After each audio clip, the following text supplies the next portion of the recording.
This podcast is going to be about Swanson's theory of caring.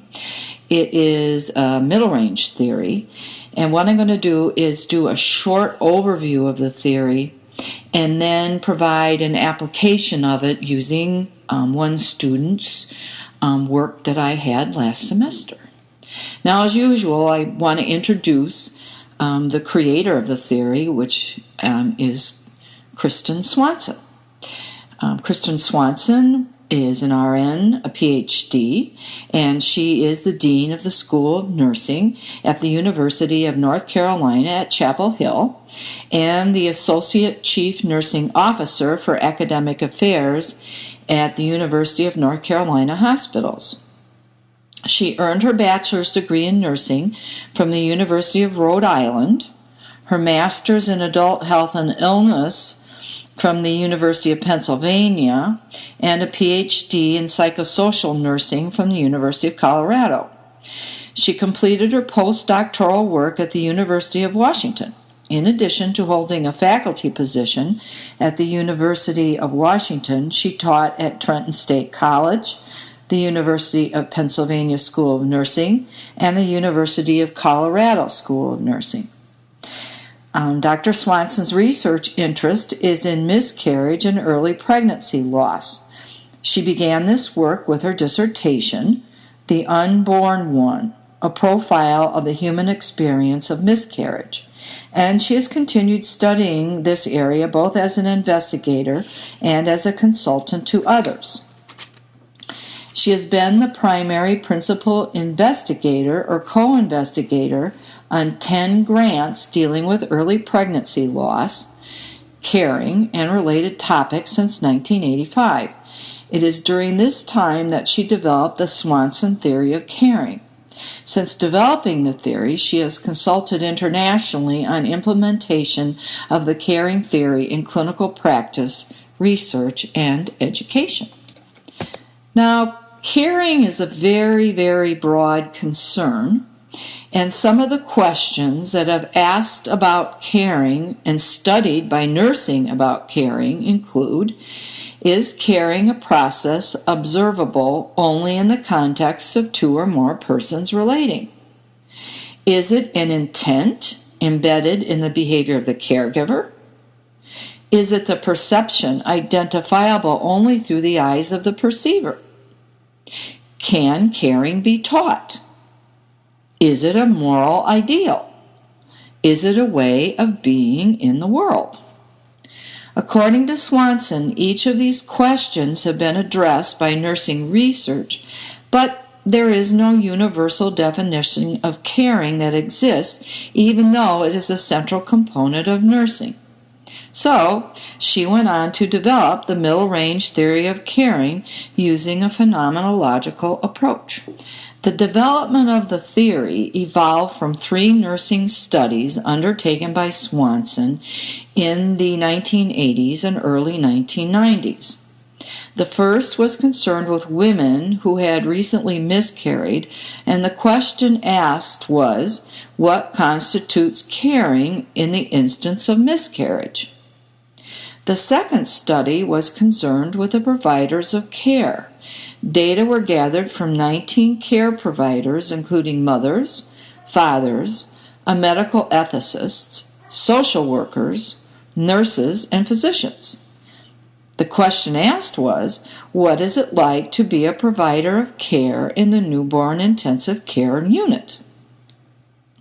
Finally, the last study concerned itself with 8 at-risk young mothers who received long-term care from public health nursing in order to facilitate the mother's ability to care for themselves and their children. These 3 studies examined the idea of care from both the perspective of those receiving care and those giving care. Now, these are the 5 processes of the theory of caring: knowing, being with, doing for, enabling, and maintaining belief. And over the next few slides, I'm going to explain them to you so that we can see how they apply in our practice. For Swanson, knowing is striving to understand an event as it has meaning in the life of the other, and it has 5 subdimensions. 1 is avoiding assumptions. 2 is centering on the one cared for. 3 is assessing thoroughly. 4 is seeking cues. And 5 is engaging the self of both. Now what I'm going to do is I'm going to give you these little short explanations about these different dimensions of the theory, and then you're going to see how they apply in the narrative that I'm going to read to you at the end. Being with is being emotionally present to the other, and the subdimensions of this include being there, conveying ongoing availability, sharing feelings, and not burdening the others.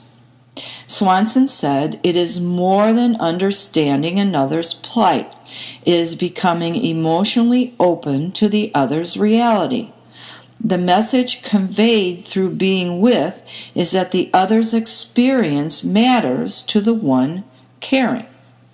Doing for is doing for the other what he or she would do for themselves if able." And I think this is probably closest to what we think nurses do. It involves the subdimensions of comforting, anticipating, performing competently and skillfully, protecting, and preserving dignity, enabling. This seems to me to be more akin to empowerment because, in my mind, enabling has kind of a negative connotations. The subdimensions of this include informing and explaining, supporting and allowing, focusing, generating alternatives, thinking it through, validating, and giving feedback. Maintaining belief is sustaining faith in the other's capacity to get through an event or transition and face a future with meaning. The subdimensions for this include believing in, holding esteem, maintaining a hope-filled attitude, offering realistic optimism, and going the distance. In maintaining belief, the goal is not to give the other's life meaning. Rather, the one caring strives to know, be with, do for, and enable the other so that within the demands, constraints, and resources of the other's life, a path filled with meaning will be chosen by them. So Swanson came up with the definition of the theory of caring. And she said, caring is a nurturing way of relating to a valued other toward whom one feels a personal sense of commitment and responsibility. Now, this is a story about Brenda, written by one of the students that I had last semester, and I felt that it exemplified Swanson's theory of caring. So just kind of sit back, listen to the story, and see how this particular student applied it. The narrative is called Healing Every Patient. My story begins with a conversation with the intensivist for my ICU. At the time, we had 3 patients who had open abdominal wounds due to various reasons. The intensivist was expressing concerns about this and said that he thought that the number of patients with open abdominal wounds, based on his experience, was disproportionately high. He said that the general surgeon responsible in the 3 cases was new to the facility and that this was his first job, and thus he didn't feel like he had enough experience, and as a result his outcomes were poor. My patient Brenda was one of those 3 patients. Her surgery had been done on October 5th, 2011, for a perforated duodenal ulcer, and the wound had been left open with just 7 sutures that were loosely approximating the wound. The surgeon had not written any orders for wound care, and the staff nurses in the ICU were under the impression that the wound had been closed with staples completely approximating the wound, and they were even charting this. The wound had been left with the original dressing that was applied in the OR, and no one, including the surgeon, had removed the dressing to assess the wound for 5 days. During that 5-day period, the patient continued to have signs and symptoms of sepsis, remained intubated, and was unstable. I assured the intensivist that I would follow up and determine where the lapse in communication had occurred and why no local wound care was being done. On October 11th, 2011, I was officially consulted by the surgeon on this case, and I was extremely shocked at what I found. The original packing that had been put into the wound was a calcium alginate designed to absorb the drainage, and it was completely saturated. I removed the packing from the wound to the midline abdomen, and it measured 23 centimeters by 1 centimeter by 3 centimeters. The base of the wound was filled with a yellow purulent drainage that was 1 centimeter in depth. I called for the nurse assigned to the patient that day to come into the room so that she could see the condition. I took a picture of the wound prior to cleaning it because the collection of the drainage was so great that it was visible. I had the nurse call the surgeon to request orders for wound care. I told her to request an order to pack the wound daily with an Aquacel AG, which is a hydrofiber dressing containing silver. He agreed, and so I proceeded with my care. It took me an hour to completely clean the wound. Obviously, the state of the wound was the reason for the patient's continued signs and symptoms of sepsis. I was very upset and appalled that between the surgeon and the ICU nurses that this had been let go for 5 days. Our policy was that the surgeon was to do the first dressing change within 72 hours. The policy further stated that if the surgeon did not change the dressing within that time frame, that the responsibility for nursing was to inform him that the dressing needed to be changed and that they needed orders on how to treat the wound. I first approached the manager of the unit to discuss this, but she stated she didn't have time. Then I decided to go directly to my superior, the director of nursing, to discuss this with her and decide how to proceed. I gave her all the clinical information that I had, and she was very upset at the situation. She made a call to the risk manager and told her to set up a root cause analysis meeting to further investigate this case and determine what went wrong. I was glad that the risk manager was taking it very seriously, and her reaction validated my concern. She instructed me to put a safety portal into the computer system, which is basically an incident report. She also requested that I write up the entire incident and send it to her. She called the manager of the ICU and told her what had happened, and it wasn't long before everyone on the unit knew about it. The charge nurse on the unit, who also had the patient several times during that 5-day period, heard about it and called the surgeon and told him. He told her that he did not want the dressing changed during those 5 days, even though he had not written an order stating to leave it in place. I know from clinical experience that an open abdominal wound is complex and needs either to be managed with daily or more frequent dressing changes or a negative pressure wound therapy system, a wound vac.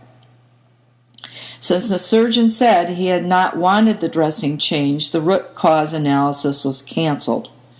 I knew that he told her that because he realized that we were going to be looking very closely at her case, and he thought he could halt the whole process by saying that he hadn't wanted the dressing changed. We went ahead and had a meeting with the risk manager, the ICU manager, the director of nursing, the charge nurse, and myself. I told them that evidence-based practice and our own policies had not been followed and the patient might not recover.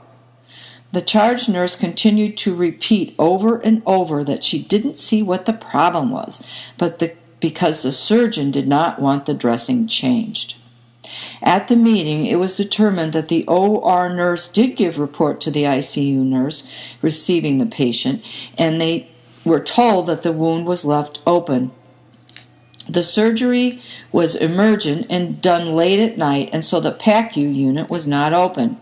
At this point in time, I did not think that the patient would survive. I felt that the lack of care would be largely to blame if she did not make it. The patient was abusing alcohol and over-the-counter pain medications, which led to her condition. I felt like this surgeon did not think that she had any chance of recovering, and so he didn't follow basic standards of care for the treatment of her wound. The nurses, having never removed the dressing, had no idea that her wound was open. I felt like none of these nurses who had this patient over that 5-day period had done their jobs or done enough to advocate for this patient. They seemed to think the same thing as the surgeon. I was determined that this woman's life could be saved and that her wound could be healed. I started doing her wound care every day myself. On October 19th, she returned to the OR for a leak at the staple line to the stomach, and the surgeon decided at that point to start a wound vac. I changed the dressing for this system myself every Monday, Wednesday, and Friday for several weeks, and she steadily began to improve and heal. The attitudes of the nurses and the surgeon in this case contributed to the poor care that she received. I made it my mission from that point on that everything was done correctly with the care of her wound. She was finally extubated and able to talk with me during the wound care. I learned a lot about her and her life. She was a kind, sweet lady. She went home with the wound very near to complete healing, and she survived. She has on a few occasions since then been admitted to the hospital for other reasons, and I always go and visit with her.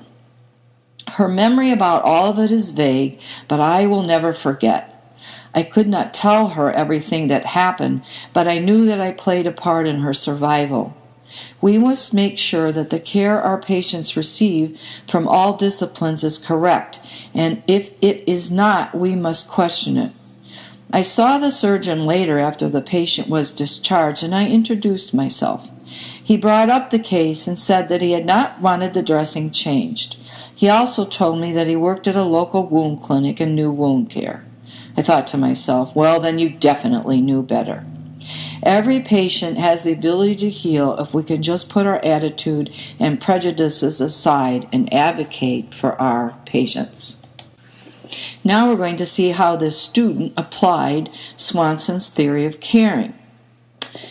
She said, a theory of caring was not applied to Brenda in the first 5 days of her stay in the hospital, and as a result, she almost lost her life.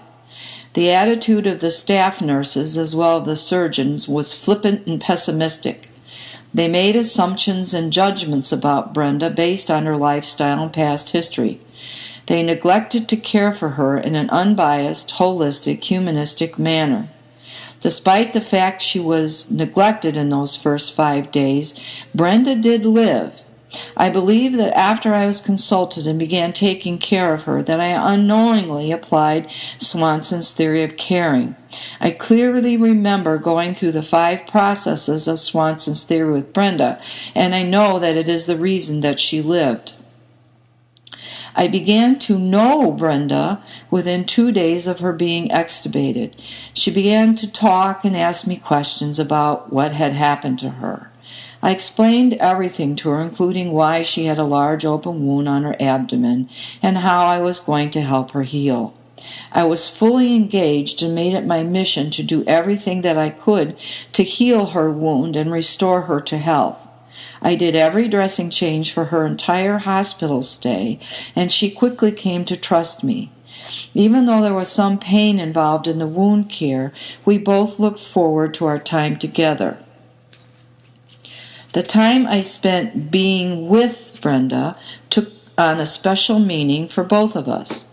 When discouragement and frustration would take over, I would listen and reassure her. She confided in me that she feared she would never leave the hospital alive. When she was scared, I would validate her fears while always reminding her that I had seen wounds that were much worse go on to heal. I always ensured that she received pain medication before the dressing changes and told her what I was doing for her throughout the dressing change process. I would emphasize that the size of the wound was decreasing in an attempt to help her maintain hope that the wound would heal.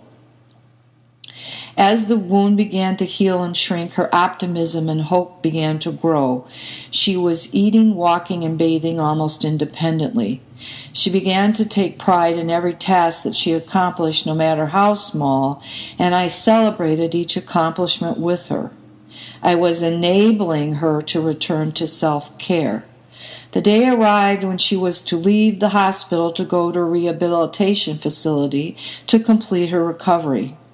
I could see her fears were surfacing, and so we had a long talk.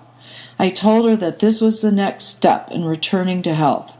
I explained to her she had made it to the top of the mountain and was now heading down the other side.